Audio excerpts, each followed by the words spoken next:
Hello and welcome to Tribe Topper. In this video session, you are going to learn about Coulomb's forces. So let's understand what is Coulomb's law.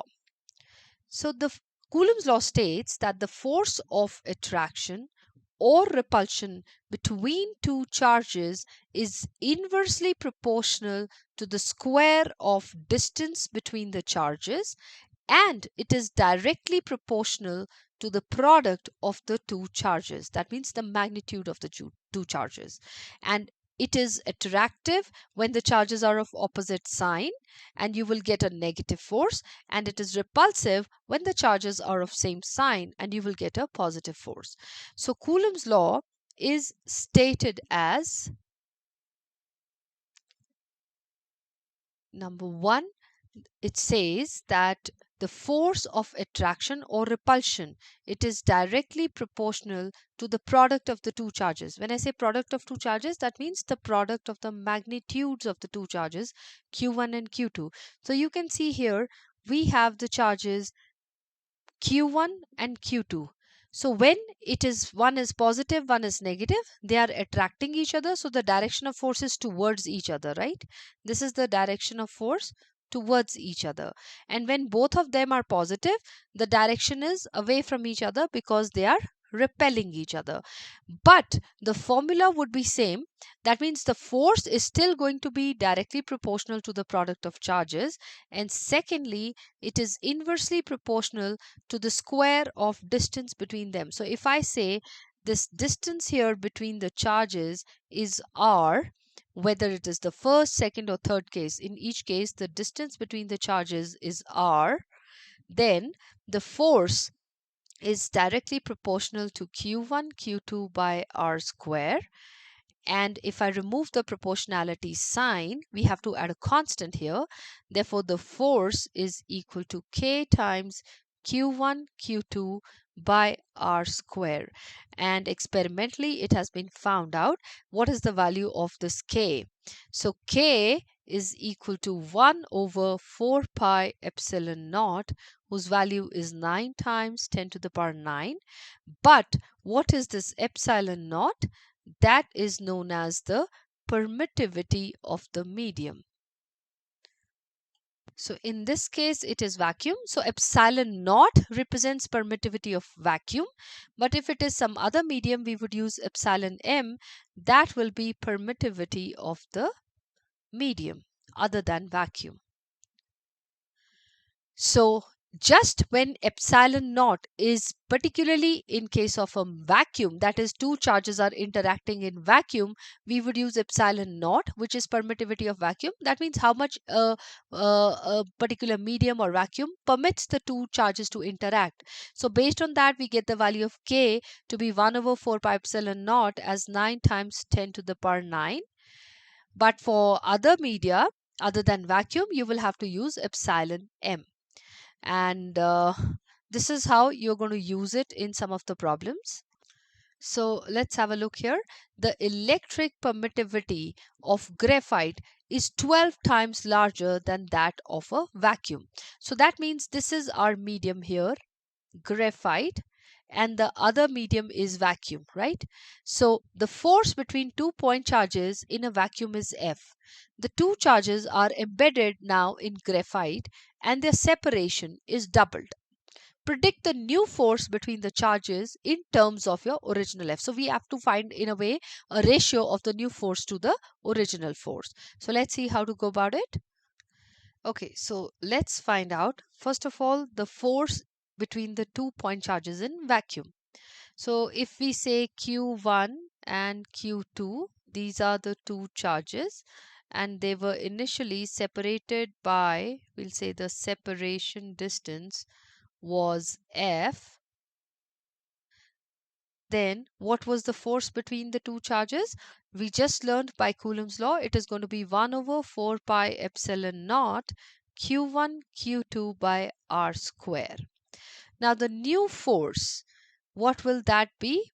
We'll say F dash, that is equal to 1 over 4 pi epsilon m, because new medium is not vacuum, it is graphite. So I'll just write epsilon m, that's the permittivity of medium, times q1, q2. I'm taking the same two charges, but the new distance is going to be doubled the original distance, so 2r square. Now it is given to us that permittivity, the electric permittivity of graphite is 12 times that of vacuum. So that means the epsilon m is 12 times epsilon naught. I'm going to use this. So we get f dash is q1 q2 over 4 pi epsilon naught, or epsilon m will be replaced as 12 times epsilon naught times 2r square gives me 4r square. So I get f dash is equal to q1 q2. Let's write what we have originally in the first expression 1. So q1 q2 over 4 pi epsilon naught r square is something that existed in the first equation also, but 12 times 4 is extra, so I take that out as 1 by 48 times q1 q2 over 4 pi epsilon naught r square. So this tells me therefore that f dash is 1 over 48 times the original force F that was between the two charges when they were in vacuum. So all I did is I used the same expression in calculating the new force, but I plugged in the distance to be double the original distance and the epsilon m to be 12 times epsilon naught, and I get this value. Let's talk about one more question here. We have two charges. Q1 is 2 microcoulombs and Q2 is 8 microcoulombs. They are placed along a straight line separated by a distance of 3 centimeters. So let's write down what is given to us. Q1, 2 microcoulomb means 2 times 10 to the power negative 6 coulombs. Q2 is 8 microcoulomb, that means 8 times 10 to the power negative 6 coulombs, and the distance between them r is 3 centimeter, means 3 times 10 to the power negative 2 meters. I've converted each of them into the standard units here itself. Now the first part says calculate the force exerted on each charge. So let's solve the A part. The force exerted on each charge is simply by Coulomb's law equation. F is equal to 1 over 4 pi epsilon naught q1 q2 by r square. We know the value of 1 over 4 pi epsilon naught is 9 times 10 to the power 9 times q1 q2 means 2 times 10 to the power negative 6 times 8 times 10 to the power negative 6, substituting all the values, over r, that is 3 times 10 to the power negative 2 square. Solving this, we get 160 Newton. So that was a direct question. For the B part, they say the charge Q1 is increased now to 4 microcoulombs. So determine the force on each charge now. Even without calculation, you can make that out, that one of the charges is doubled from 2 to 4.